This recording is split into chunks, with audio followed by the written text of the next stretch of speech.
Calcium deficiency இருக்கான்னு உங்களுக்கு ஒரு சந்தேகம் இருக்கா? சுண்ணாம்பு சத்து குறைபாடு எப்படி செக் பண்ணிக்கலாம்?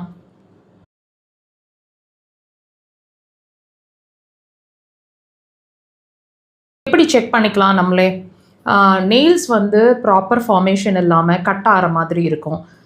அது மட்டும் இல்லை, பல் சம்மந்தமான விஷயங்கள், அதாவது பல்லோ எகிறு சம்மந்தமான விஷயங்களோ, கூச்சமோ, வேறு எந்த ஃபார்மில் வேணாலும் உங்களுக்கு பல் சம்மந்தமான பிரச்சனைகளை காட்டக்கூடும். ஃப்ரீக்வெண்ட்டாக காட்டிகிட்ருக்கோம். அது மட்டும் இல்லைங்க, ஜாயின்ஸ் எல்லாம் வீக்காக இருக்கிற மாதிரி, எல்லா ஜாயின்ஸுமே வீக்காக இருக்கிற மாதிரி ஃபீல் ஆகும். இதுதான் நீங்கள் மேஜராக நீங்கள் உடனே வாட்ச் பண்ணக்கூடிய விஷயங்கள். பாடி உடனே சொல்லும்.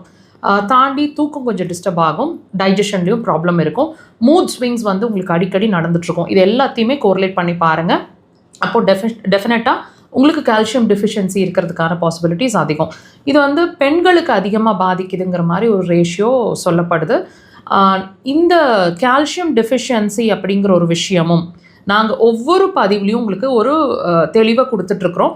எந்த மாதிரி, அதாவது நம்ம உடம்பு சொல்லிட்டு இருக்கக்கூடிய ஒவ்வொரு விஷயமே வியாதி இல்லை, வியாதி இருக்குது, உள்ள வைட்டல் ஆர்கன் சம்மந்தமான வியாதி இருக்குது அப்படின்றதுக்கான ஒரு அறிகுறி தான் நீங்கள் உணர்ந்துட்டு இருக்கக்கூடிய ஒவ்வொரு விஷயமே. நீங்கள் ஒரு வலிக்குது, ஒரு சிரமமாக இருக்குது, தலை வலிக்குது, வாமிட் வருது, மோஷன் சரியாக போக மாட்டேங்குது, யூரினில் பிரச்சனை இருக்குதுன்னு நீங்கள் உணர்ந்து சொல்கிறீங்க இல்லையா? இது எதுவுமே வியாதி இல்லைங்க. இது வியாதி உள்ளே இருக்குது அப்படின்றதுக்கான ஒரு அறிகுறி தான் உங்கள் உடம்பு உங்களுக்கு சொல்லிட்டு இருக்கிற விஷயம். அந்த வகையில் இந்த சுண்ணாம்பு சத்து குறைபாடு, அதாவது கால்சியம் டெஃபிஷியன்சி அல்லது ஹைப்போகாலசீமியா அப்படின்னு சொல்லுவாங்க இந்த கண்டிஷனுக்கு. இந்த கண்டிஷன் உங்களுக்கு இருக்குது அப்படின்னா இதுவும் வியாதி இல்லை, வியாதி உள்ளே இருக்குது அப்படின்றதுக்கான அறிகுறியாக நீங்கள் எடுத்துக்கணும். எந்த ஆர்கன் சம்மந்தமானு கேட்டிங்கன்னா சிறுகுடல் சார்ந்த விஷயம்.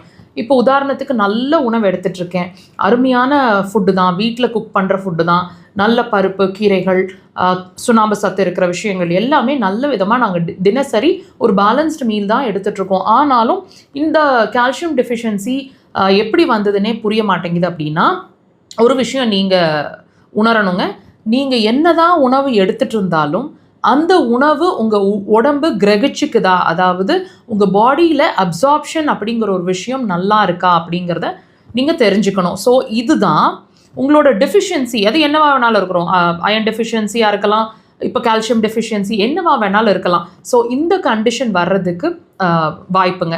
ஸோ இந்த பிரச்சனையை நம்ம சரி பண்ணணும். நார்மல் ஃபுட்லேயே நம்ம கால்சியமை சரி பண்ணிக்க முடியும், அப்சார்ப்ஷனுக்கு கொண்டு வர முடியும், பேலன்ஸ் பண்ண முடியும். அப்படின்னா கண்டிப்பாக உங்கள் சிறுகுடல் சார்ந்த விஷயங்களை நீங்கள் ட்ரீட் பண்ணிக்கணும். இது இயற்கையான முறை. அக்குபஞ்சர் அதுக்கு சிறந்த தீர்வாக இருக்கும். கண்டிப்பாக ஒரு ஸ்டேஜில் நீங்கள் செக் பண்ணுங்கள் ஆஃப்டர் அக்குபஞ்சர்.